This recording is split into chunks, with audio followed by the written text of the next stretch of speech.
So good afternoon, everyone. I think we'll go ahead and get started with our winter noontime version of Grand Rounds. Thank you all for making your way down here at noon. We have a terrific Children's National speaker today, Dr. Dorothy Bulis, who is Chief of Radiology and Diagnostic Imaging here at Children's National and has done a spectacular job of leading our division, both internally here at Children's National, but also across the country and across the globe. So I'm going to tell you just a couple of things about Dorothy. I won't have a long introduction because many of you know her and I've worked with her for a number of years. But I have to tell you, if you wanted to look for who the chairman of some radiology committee is in the country for any big or little topic, it's likely to be Dorothy. And when I look at her CV and her bio sketches, it's just one award and one committee chair appointment after another that really, truly represents the fact that she is an expert in pediatric radiology and has the respect of her colleagues across the country. So she's an important member of the Society for Pediatric Radiology and has been president of that society in the recent past and continue to lead it in defining new areas of treatment, new areas of understanding, and new ways to advance the knowledge and scholarship of pediatric radiology in the United States and around the world. Speaking of around the world, she's a founding member of the World Federation of Pediatric Imaging.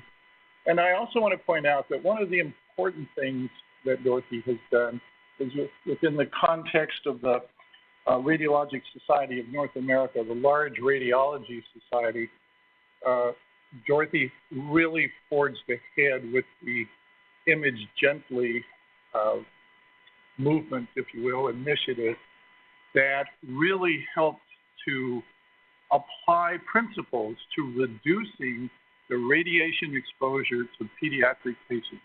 And if you really think about one of the ways that a pediatric hospital is different from an adult hospital, it's the expertise of pediatric radiology and our ability to differentiate ourselves from others in town and around, that we can reduce the exposure to radiation. And really, Dorothy really led that movement around the country, and now we've been able to apply those principles and reduce the radiation exposure to children. And that's just really one example of the way that she's had an impact on the field. She's, of course, our professor, as well as being chief of radiology here, and has contributed so much to the field. We're really pleased to welcome her as a Grand Round speaker. But I have to say there's one really famous, unnamed reason that you should know about Dorothy Bulis. If you look carefully in this famous book here by a famous pediatric surgeon, you'll see buried in the chapters are little stories where there's this unnamed diagnostician that kind of whispers in his ear very effectively what the diagnosis really is. And this colleague who I think worked with Dr. Newman so much and so effectively to treat so well so many children is Dr. Dorothy Bulis. So she's been not only a colleague to me in my short time here, but a colleague to Dr. Newman and others throughout their careers, and has really supported us in so many different ways. So it's my pleasure to introduce our Grand Round speaker for today. Dr. Dorothy Bulis is going to talk to us about fetal imaging, something that's really part of the great future of pediatrics and the opinion of many of us. Thank you. Dorothy. Thank you.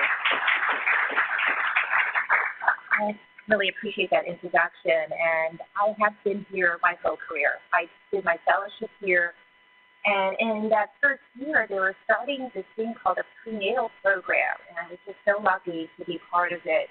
And it was not something that really existed in pediatric radiology, but through the support of this institution, we've had a lot of fun and have taken care of a lot of wonderful cases. I'm going to share some of them with you here. Really, my goal is to not just show you the cool advances of ultrasound MRI and even CT and assessing the fetus, But really, what does it mean? Is it just a dog and pony show, or how does it really affect perinatal care? And really, the bottom line of my reasons for doing this lecture is to convince all of you that you are fetologists. It takes a village to take care of the fetus and the newborn. And we need all of you in all your areas of expertise to be part of this. And I know you're here as pediatricians, but you are actually fetologists as well. And so welcome. So ultrasound is typically the initial study of choice. And I'm a radiologist, so can the lights come down a little bit? She's right here, so you can really see some of these images. But ultrasound is not replaced by MRI. We really need to do both studies concurrently, and we can get amazing images even in the first trimester. And this is actually an image of about a 13-week fetus, and this fetus actually has osteogenesis imperfecta. There are actually fractures of the ribs, there's cystic hygroma. So already we can make a very significant, this is the lethal type, and give information without needing any other additional imaging. And now with our 3D, 4D, it's pretty spectacular what we can see even the first trimester. With Doppler, not only are we able to look, but we can also assess for fetal health, looking at blood flow to the brain, to the heart, to the umbilical cord, to the placenta. And with our 3D, 4D, it's not just cold imaging, but we can now, no matter what the position of the fetus is, sometimes get imaging that in the past was very difficult with the lower spine or the heart. But for any of you who have done some ultrasound, it is pretty grainy at times, and we're very dependent on fluid to both see the fetus. If there is bone or no fluid with oligohydramnios, and unfortunately in this day and age, one of our big issues is obesity, and that makes our imaging of the fetus somewhat difficult when the mother's weight is high. And even if you have a very cooperative fetus, a thin mother, there are just certain lesions that we just don't see that well by ultrasound, and that's particularly in the brain, in the lung, and in the bowel. So a couple years into this fetal center, I started hearing that a few places were starting to do fetal MRI, and again, with the support of this institution, I was able to start this journey about what MR can add to the assessment of the fetus. So it's not limited by oligohydramnios. In fact, I think there's some MR techs in the room. Some of them are very happy when there's not much fluid because the baby can't move that much. So movement can sometimes make it difficult to see the fetus by MRI. On body habitus, obesity is not really a big issue. Again, if you have triplets or twins, we do need our larger bore magnets to do that, but otherwise we can get the imaging. Doesn't matter if there's overlying bone, what the lie of the fetus is. We can get a really large field of view, and we don't really need to use sedation because we have very fast techniques. So this is just a case where there's no fluid at all around the fetus, yet we can see the baby quite beautifully. With ultrasound, much more limited because we don't have that extra fluid to give us that window. This is emitting the myelin field. And this is one of my earlier cases, which I always like to show, because we're making some very, very difficult decisions with the family about what to do.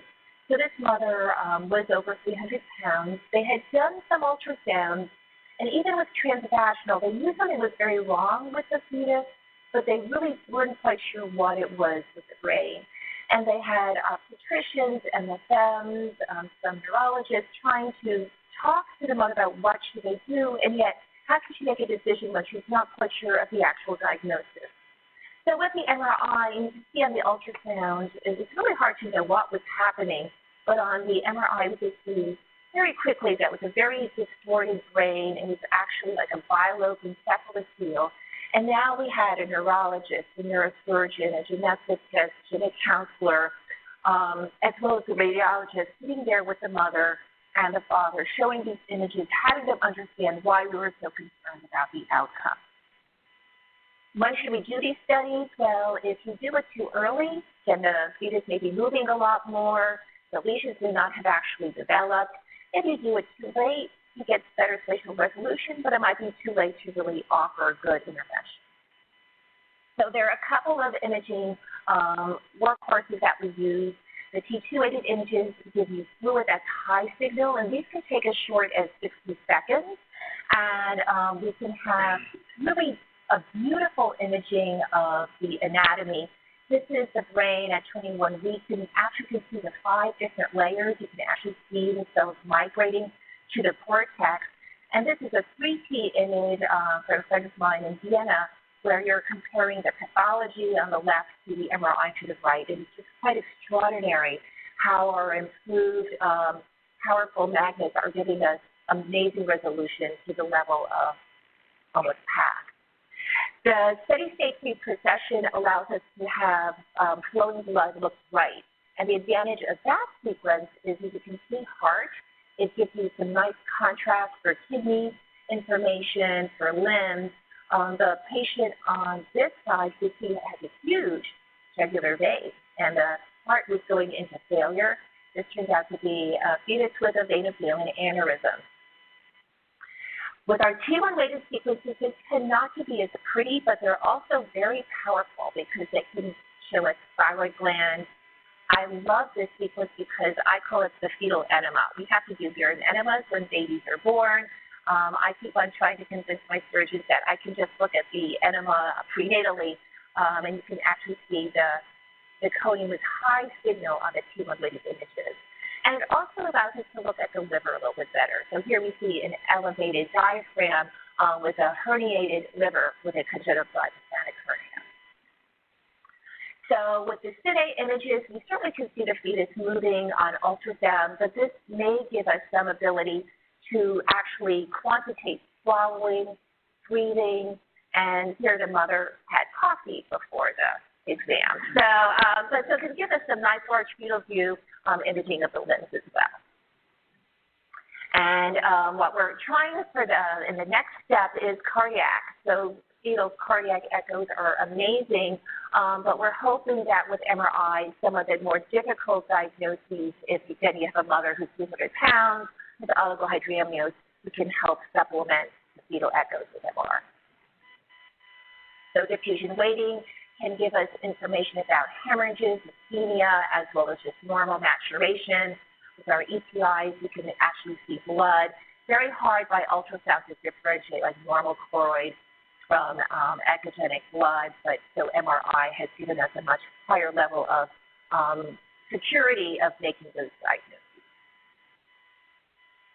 Catherine Robles has been doing amazing work in our labs here, getting spectroscopy, not only in our older 3rd trimester infants, but being very successful in our 2nd trimester, hoping to identify differences in choline and lactate peaks. And there are centers around the world that now are trying to do diffusion tractography and functional MRI that are very exciting frontiers that I think we are all quite thoughtful in how that might affect assessing fetal health in the future. So this again is from Catherine's group. She's been able to get a whole group of normative data, allowing us to see what the volumes are, not just of the brain as a whole, but of the cortex of the brainstem without cons. And this has allowed us, again, to very nicely, when we're counseling our families, not just with circumferential and BC measurements, but actually give true volume measurements as well. That's we're putting that into clinical use. And then you do have, I'm going to show you some cool volumetric data and 3D data. Sometimes it's helpful. Sometimes it shows surgeons, urologists, others, what we may be able to see in 2 dimensions, but will help in planning deliveries in the future. This was a meningomyelocele. And this is a maternal fetal specialist, actually, a friend of mine down in Brazil, who's done some wonderful work. This was one of his cases with a teratoma of the neck. And not only can he give you the 3D dimensions of the mass itself, but it can actually do endoscopically try to demonstrate where the narrowing of the bronchus is. So pretty cool stuff for those of you who are into this management. Okay, so here is a fetus. Does anyone here know what the abnormality is? that out. So it's an ultrasound. I'll tell you that this is the kind of the nose in a profile. What's missing? No brain. Okay, so this is anencephaly. So we know anencephaly is lethal. So do we need to do any other study? And we have the diagnosis by ultrasound. So at times we really don't need to do additional work. This case that several of you probably shared with me. It turned out that this fetus was joined to another fetus. So this was a pilocated conjoined twin. And this family very much wanted to try to salvage whatever they could. And so who can help figure out if this is something that's correctable or not? So I'm the radiologist. I do things, but I have to I don't fix things. I can tell you what the problem is. But so who are we going to call? Just shout out some specialists. Okay, surgeon. What? Sorry? Cardiology. Okay, what other surgeons? Urology, because there's actually one bladder. Okay? So the surgeons, what other surgeons besides pediatric surgery? Neuro, okay, because the spine was somewhat fused. Turned out we also needed orthopedic surgery because it was a single pelvis. Anyone else? Yeah, prostatectomy is really very critical in our conjoined twins for coverage. This case, because one of the fetuses was going to be lethal, actually the separation was going to be a little bit easier because we could use some of the skin from the fetus who's not going to survive. Or could we? Turned out we had to have the ethicists involved as well, because there are some papers about what's the ethics of anencephaly fetuses and versus conjoined twins. And so we had the ethicists involved. Who else? You have to talk to administration. Like, do we want to deal with this, right? I mean, this is expensive, and this is actually a case that ended up being delivered, and then we had to have 2 OR rooms set up. It was separated in one, then one was moved to one room while the other. So we really have to have leadership involved. We had to have nursing involved. And actually, one of the nurses was really very helpful in saying, well, we're all going to be taking care of the healthy child that we're trying to survive, but who's going to take care of this one? This one is dying. The brother's going to be there. And they got hats for that fetus, and then when the baby was born, made sure the family's involved. It really takes a village. You need a lot of people. It's a lot to think about. But what I loved about the MRI is when I did ultrasounds, I was very lonely. No one wanted to come and visit me. Maybe urology, but most other people. But with MRI, we became popular because you could actually understand the images, but it brings people to say, I can do this.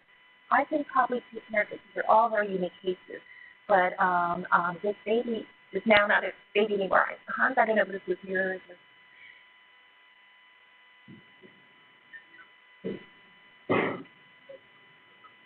Yeah. So had an ostomy and a vesicectomy and had some hip issues. Yeah, complicated. But it still looks pretty amazing. So MRI, we can see fat and blood and look at the airway and have a lot of experts also looking at the images. I have found it very useful for the parents to look at the images so they can help understand why we're concerned. You know, they have to make some very, very powerful, scary decisions, and they want to feel like they are empowered as well and not just depending on strangers.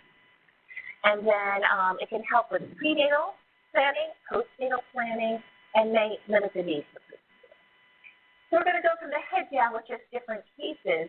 There was a really nice study that came out in 2017 from England, just showing that the likelihood of finding another abnormality by MRI does depend on how good the ultrasound is. So sometimes we don't find that much more, sometimes we find a lot more. And so this is the Griffith article. And accuracy in ultrasound can be as high as 70%. MRI really ups it to the high 90s.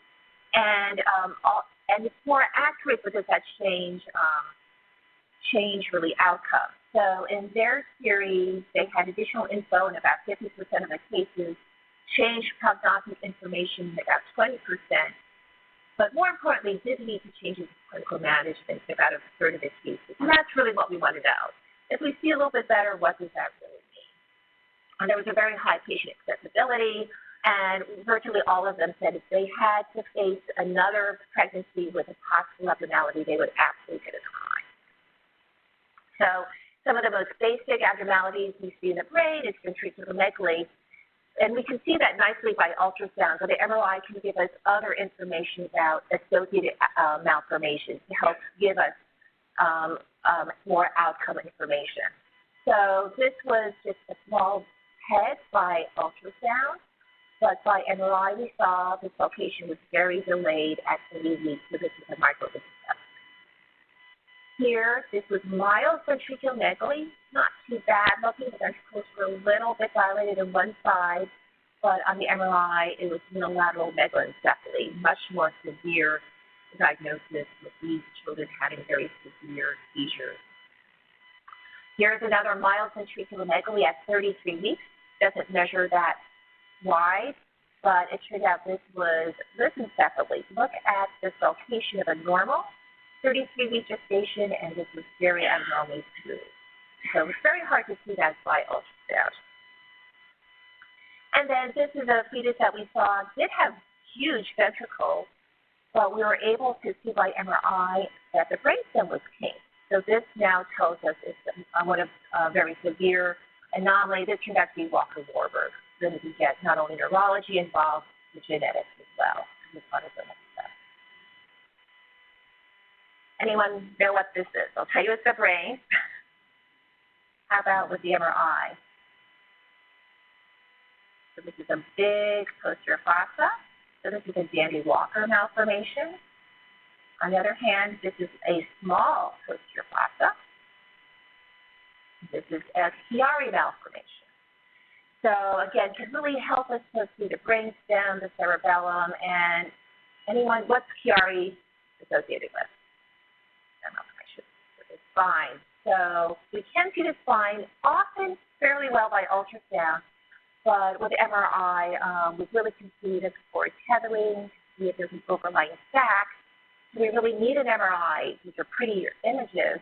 Well, now we're offering fetal surgery on these cases. So you really now need to make sure it's the right diagnosis, because you're not only taking care of the fetus, you're taking care of the mother. So in this case, do we offer surgery, fetal surgery? There's a sac here. This is a meningomyelocele. Well, we do fetal surgery to improve the need for shunting. So there needs to be a Chiari. There's no Chiari. So this is not a meningomyelocele. This turns out to be a meningocele. And these diagnoses, although they kind of mimic meningomyeleceles, are not candidates for fetal surgery because they don't have a Chiari malformation. You have to be now very, very accurate in your diagnosis before you offer some of this more advanced treatment. So this was a case from last week. Anyone from the NICU? So this is a meningomyelocele. A lot of septations, masses. This turned out to be a sacrococcygeal teratoma. So why was it important to pick this up prenatally? Delivery-wise, it can really bleed. So we really want to know about this at the delivery room. They might, if they were trying to do a vaginal, it might not come out. It could bleed to death. And this is an older case as well, where we could see there was a large intra-abdominal component. When the baby was born, it was very unstable, and the surgeons felt that they were comfortable enough with the fetal MRI to do the surgery the day of delivery and resect it without having to do additional imaging. Very difficult to do an MRI or CT in an unstable newborn. So we're sometimes using these images just to go straight to the OR. We can see beautiful facial features with 3D ultrasound. MRI can help confirm bilateral cleft lip. We can see orbits a little bit better by MRI than ultrasound. This is a coloboma. This is a microphthalmia. So yes, I have called ophthalmology to come and help counsel families. No one is immune to our call.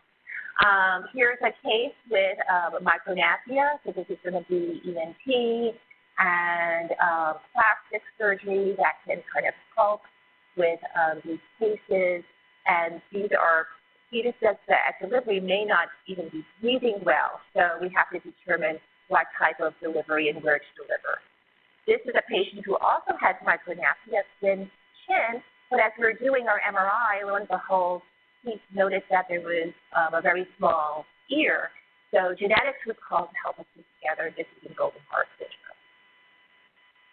We can see the airway. This was very exciting when I first started MRI because you just cannot see the airway by ultrasound. And this has helped us in determining what type of deliveries for some of the neck masses.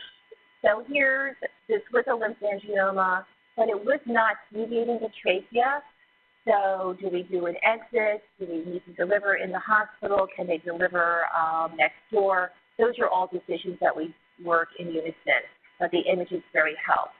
I just like this case. These were twins, and there was a lymphangioma. It was a little more on the shoulder, and the brother was trying to push it, but it just stayed there. But the good news was it was not affecting the trachea, so did not need to have any emergency airway management. And this, though, was another lymphangioma, but much bigger, more septated. On the initial MRs, we did see a patent trachea, but by the third trimester, there was more deviation. So we will sometimes repeat these studies to help plan for the deliveries. And this was a baby that was delivered at Children's with an exit procedure. And these are our teratomas. So here's a patient that has multiple cysts of varying size, very severely occluded airway. This baby did not make it.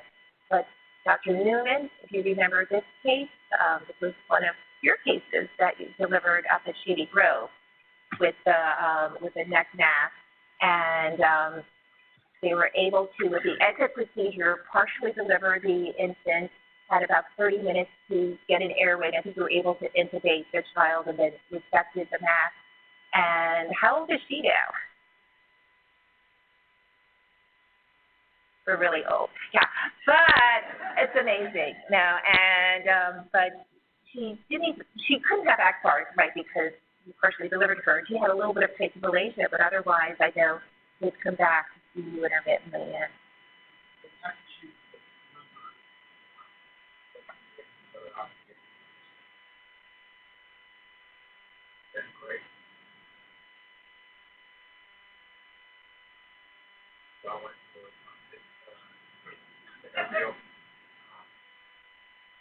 yeah. And this child would have died if we didn't know about it. So, but, applaud Dr. Newland for having the courage to go forward with this, but really we weren't doing much. So lungs, we can see the lungs a little bit by ultrasound, but by MRI, we can see the bronchi, we can see the vessels branching, we can get volumes now, and it doesn't always help us, but I think in the future, as we get more normative data for different gestations, getting true volumes might help us, like in the third trimester. It evolves with time. But we have semi-automated and manual measurements. So I'll tell you, this is an ultrasound of the chest, and the heart is shifted. So what could be causing the heart to shift prenatally? Any shadow? Okay, diaphragmatic hernia. Anything else? There are a couple of masses of CPAM, what we're saying. And then for the radiologist, we always have to think of differentials. It might be big, or it could be small. The one side could be small. So that's kind of the different differentials. So this turned out to be a hernia. So I think at times it can be very good with ultrasound in identifying the hernia. It's a little bit trickier to identify how much liver is up there. And now that there's some field surgery where they're occluding the airway, that we needed some more specific data to try to determine if this is someone who probably does not need invasive in utero surgery or would benefit from it, trying to see percentage of liver up, percentage of right lung pit circumference, and actual lung volumes are all things that we're trying to measure to see if we can get a better sense of which fetuses really would benefit from this more invasive surgery versus those who can just go to the nursery and maybe get ECMO. RT1-weighted images help us to see how much liver is up there, as well as the bowel loop. And very hard to identify bilateral hernias by ultrasound just because you're kind of looking at the axial plane. This was a case where surprisingly we identified actually bilateral hernias. We tend to have a much worse prognosis, so ECMO was not offered. The state was not make it. So here's another heart shift, same differential, but notice that there really was no lung on this side. And on the MRI was actually the moon bronchus. So this was a pulmonary agenesis. And we've had a group of these. Most of them were voctrals. Most of them were associated with cardiac abnormalities. Outcome has not been good, and we're not quite sure if it's because of the lung issue or the heart issue. And here's a heart shift, but we do see some lung there. It's very echogenic and large. So we do see CPAMs. And again, one of the first cases, and I think it's alluded to in the book, are when we first started seeing these, they scared us to death. They were huge, they were shifting the heart, could not see any normal lungs. What we have learned over the years actually is a lot of these will resolve. So I lost a lot of gastric mucosa with the first couple of these now. I'm like, oh, it's going to be okay. We start getting steroids. This was a case where we have these measurements. Anything over 1.6 is considered very severe mediastinal shift. We start getting steroids. This was at 31 weeks of age. The mass is still there, but it's certainly not as shifted. And on delivery, you can barely see it. And the child, the doc, actually needs to be intubated. So we've learned about evolution. This is another lung mass, but here we have actually a vessel feeding it. So this could be a sequestration or a hybrid CPAM sequestration. And we do CTs on these often at about 6 to 9 months of age. And here we can see the feeding vessel to that lung lesion. So those are still felt to need to get resected, but sometimes we'll see these large, bright lung masses that look very similar, but the vessels are distributed quite normally and symmetrically through that lung. And this is just overinflation. And these, I think most researchers now are relatively comfortable just following. You know, there's no respiratory issues, no collapse of normal lungs, may not need to be resected. And here's a bronchogenic cyst that can also cause occlusion to the airway. Sometimes we have to get pathology to come and help us. This is a case we followed with surgery. Echogenic mass, heart is shifted, but the lung mass usually is high signal, and here it was intermediate signal. And this turned out by pathology to be a split, very rare. And now cardiology, we work very closely with. Dr. Ginopoulos' team has been wonderful collaborators. And it's turned out that with obstructive pulmonary venous drainage, with some of the cardiac abnormalities, MRI and ultrasound can help to assess the severity of the diagnosis. So here we have kind of a heterogeneous lung. There's a little bit of fluid. And this is a hypoplastic left heart with an intact septum. And we've noted by MRI, now I did not come up with a name. I'm not a good cook, but any of you who cook, this is the nutmeg. They call it the nutmeg sign, that you kind of see this lymphangiectasia that's being, it could be a primary, but more common we're seeing them as secondary office of hypoplastic left heart. And CHOP did a series showing that if you see that nutmeg configuration, the outcome is much worse. So it helps the cardiologist in counseling the families. So we now are doing MRIs on our patients with hypoplastic left heart with restriction. And sometimes, this is a Tetrology of Fallot, when you have like absent pulmonary valve, you can have just very large dilated pulmonary arteries that can obstruct the airway. And here was a case where we could see air trapping, and it was very useful to help determine how to help resuscitate this infant in the, after delivery with anesthesiology as well as cardiology, because although the heart issue was primary, actually after delivery, the air trapping was a big problem. Now, we can also have not bright lungs, but small dark lungs. And in that scenario, we're going to start talking to the urologist. And there's no fluid in this fetus, so this is oligohydramnios. We can do lung volumes now to assess, prognosticate. And this was a fetus with bilateral multi-system dysplastic kidneys. Sometimes you can see this by ultrasound, but because there's no fluid, it's much harder to see sonographically. So the MRI can help us to see if there's rheomogenesis, multi-system kidney, or a block. So for Hans here, I did a couple of kidney images. We can see ultrasound diagnosis of posterior bound. If there's oligo or some unusual findings, we may do the MRI or to look for other abnormalities.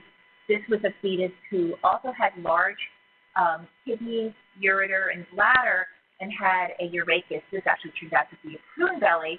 And following delivery, these large field of view MRI images were so helpful and powerful in understanding after they had been restored. We were just doing ultrasounds, and the dilated ureters, bladder, kidneys, and urachus were very difficult to separate out.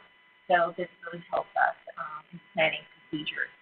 So if there's some complex renal cases like particular uterus fields, MRI sometimes will play a purpose, but often we're just doing our ultrasound. And we do have counseling with Dr. Lobo and our ambiguous genitalia team. This is a case who had a hydrometrocultus, and you can see that this is actually fluid within the vagina. There's the bladder and the cervix. And some of these do get infected. We have to deal with them in the newborn period. Others, they will resolve, and you tell them to come back in 11 years, and then you come back and take care of the imperfect with the blockage and the stenosis in the vagina. Bowel, we have usually been using ultrasound for. MRI, as I mentioned, however, can give us some really nice imaging of what's colon, what's filled with meconium, what's fluid filled. So we're starting to become, I think, a little more specific for the diagnoses. We can come up with a simple duodenal atresia by ultrasound. That's important to know, more so to make sure that there's no Down syndrome in the second trimester, but at delivery, just know that they might be at risk of hypohydramnia. But sometimes they are associated with other abnormalities that we see with hydrocephalus. This is a more distal jejunal atresia with meconium-filled bowel, and we've had some bobuli, multiple segment atresias, and in this scenario, we actually had meconium peritonitis as well.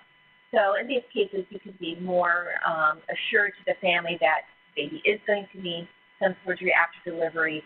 My dream had been to be able to assess the viability of the amount of bowel that's there. We're still not quite there yet with either ultrasound or MRI. We're working on it. And here is one of my earlier cases that I'm proud of, but I still make mistakes. So this is the colon, but it's filled with fluid, right? The meconium should be dark on T2, but this one is filled with fluid. So what would have colonic fluid in the fetus? Well, estrogens in the room. Yeah, so urine can fill the rectum. The rectum was pretty low down, but I tried to put it together by ultrasound. Actually, the urine was making the meconium look calcified. So sonographically, they looked very echogenic. And so I said, oh, I think there is this atresia.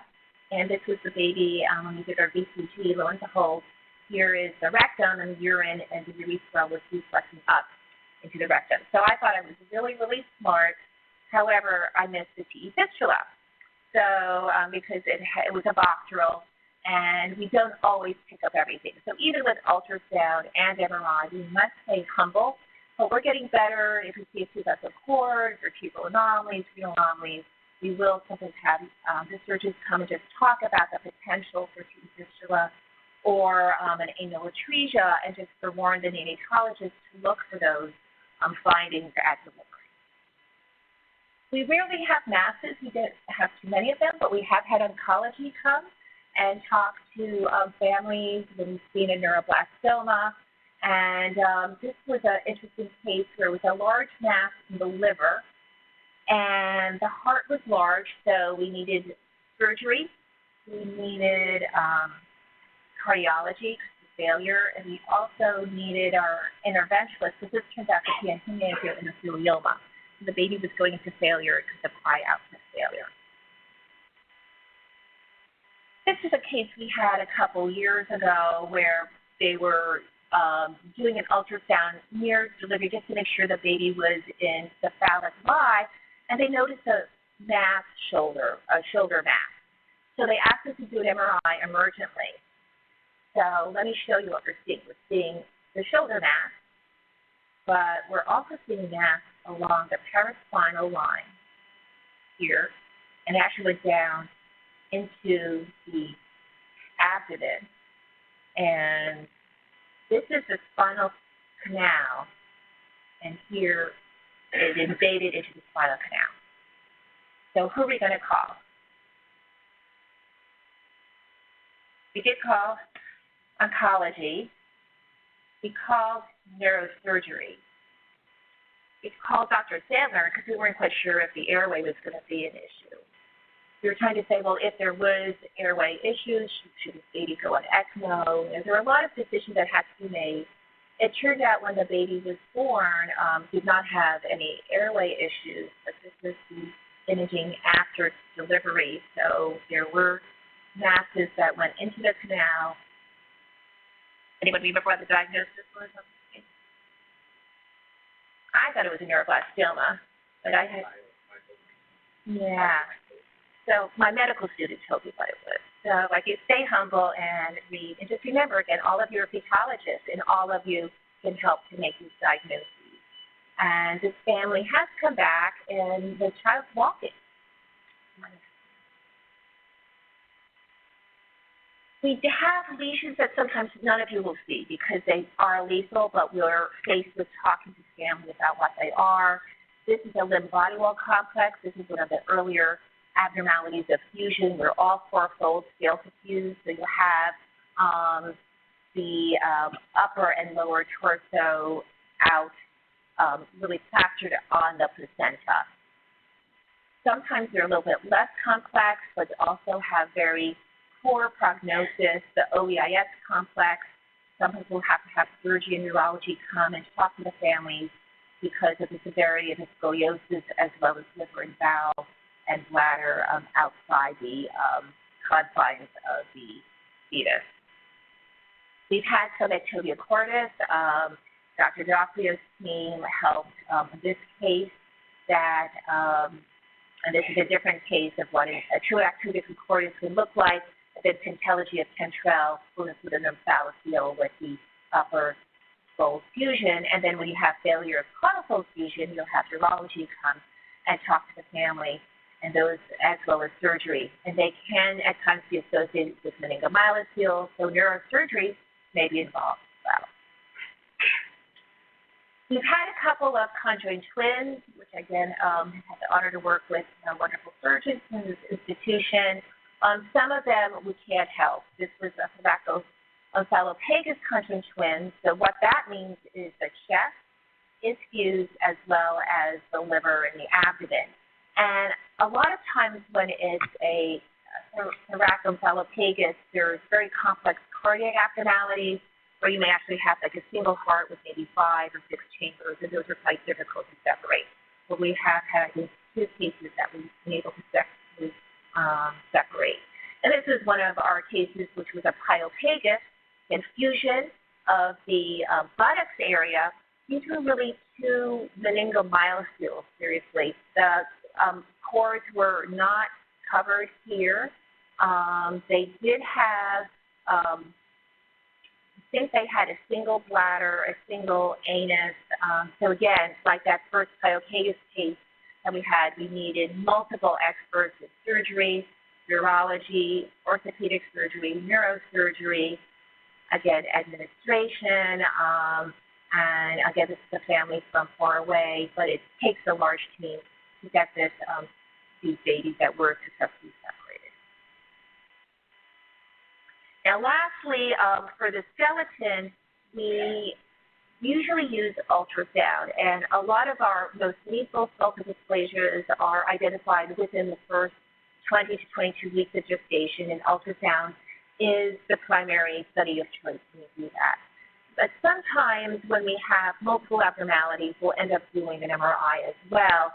And with our EPI images, I'm very excited about the chance to actually look at the skeleton And we're starting to be able to look at cartilage, and we can look at the muscles and overlying soft tissues. So infants with lymphangiomas and unusual extremity masses, as well as absence of a limb, are sometimes seen well by ultrasound as well as MRI, and we'll have orthopedic surgery coming and speaking to the families in those scenarios. So this is a club hand here. This is the arthrogryposis. We may have a club foot, or if it's a vertical talus, usually that's associated with chromosomal abnormalities. So again, we're always thinking about looking for other abnormalities and making sure that each of the different specialties that's involved with that case can come talk to the family so they can understand the whole issues involved, not just piece by piece. This was a fetus who had mittened hands, turned out to also have craniosynostosis, and genetics helped to make the diagnosis of Apert syndrome. And nowadays, we've discovered that with some of our thanatophoric and achondroplasias, they can have some sort of unique infolding of the temporal lobes. And so the neuroradiology group of my team is now involved with my skeletal dysplasia patients, because I may just see that they're short limbs, but if you can see specific changes in the brain, you can actually come up with a very specific diagnosis right away. And again, time is of the essence.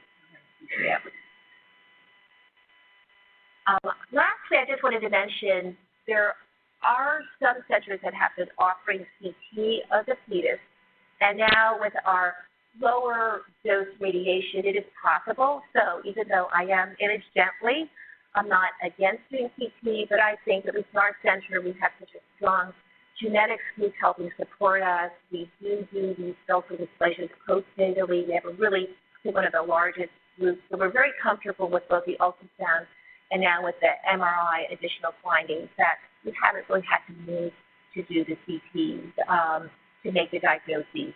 The other issue why I don't like using it as much is by the time they come to us, it's usually in the third trimester.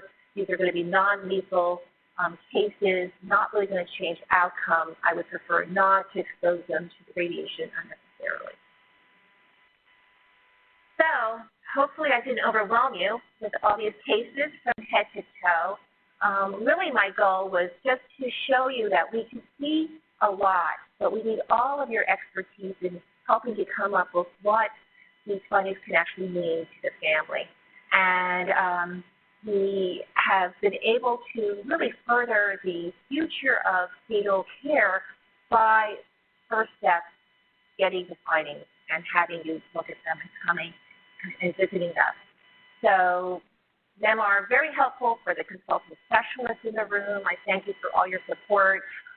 For the counseling, I think this has been a very powerful tool for families to help them feel they have some real control about what is going to be happening to their child. It helps with our counseling, guiding our prenatal management, our perinatal management. Where should they deliver? Should they deliver in their homes? Can they deliver in a community hospital? Do they need to deliver at hospital center? Or do they have to deliver children? And it's really been able to make those decisions by other expertise. So it takes a village.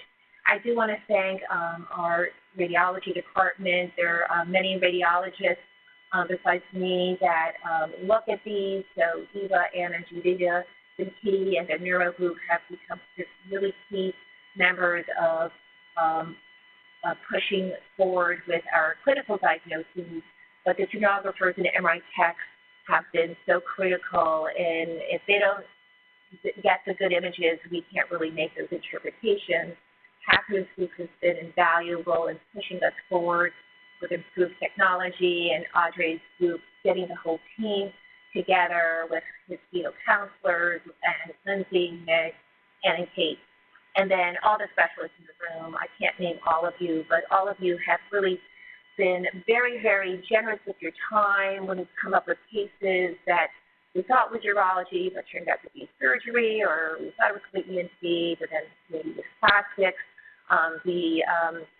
The remarkable ability for your caring to counsel these families at a moment's notice and take time out of cases that you may not end up seeing in the future are really, really to be commended. And of course, lastly, we just have to thank the families that have entrusted the care of their students to our center. It's their stories that have continued to inspire us and hopefully will inspire you to work in this field, ask, well, what did the prenatal ultrasound studies show, and come up with how this information can help care for the child. Thank you.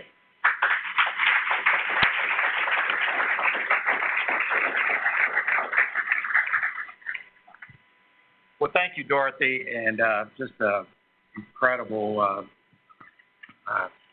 presentation. And I do remember when we started the fetal program, and Ken Rosenbaum, Gil Rush. Don't leave, anybody, because I'm going to read a story. Because Dr. Wessel said that the story that the doctor was unnamed. Apparently, he has not read the book. Because on page, yeah, you should have read it a second time before you said that in front of me. But on page 92, and I highly recommend reading at least this story, this story, but I just want to read it to you because I think it gives you a sense of how much working with Dorothy meant to me personally. And I'll set this up, but I had been referred a family with a where the diagnosis was a cystic mass of the lung. We call it different now than it used to be cystic adenomatoid malformation. Now it's called a CPAM. I know that because I just retook my boards and I passed, by the way. So, yeah, it was big. It was scary. You know, I was on the line. I'm not sure what I would have done. So I've been referred, and the obstetrician had gotten a study and ultrasound study and had recommended termination. And the grandmother and the mother didn't know what to do, and so they wanted a second opinion. So they came in to see me for a second opinion. So I'm just going to read, so please bear with me. Second opinions are precarious. So I got the ultrasound scans, and I told the family I'd go downstairs to study them with one of our top radiologists. No one said a word or moved as I left the exam room.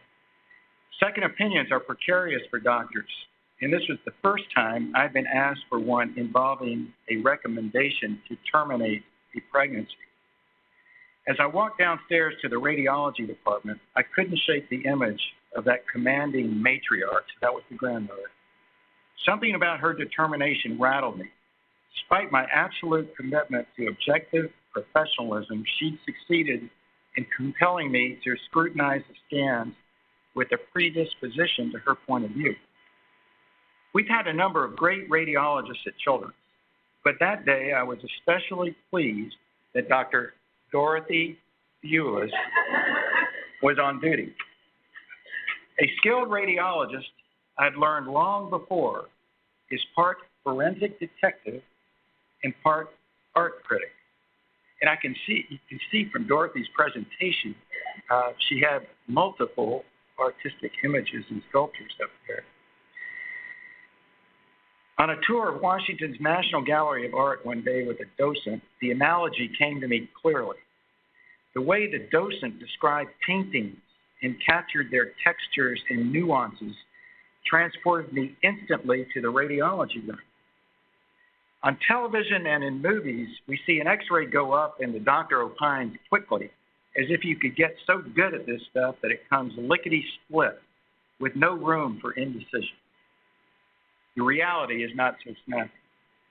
The trick I learned from watching professionals like Dr. Bulis is to let the answers come to you as if you were studying a great painting.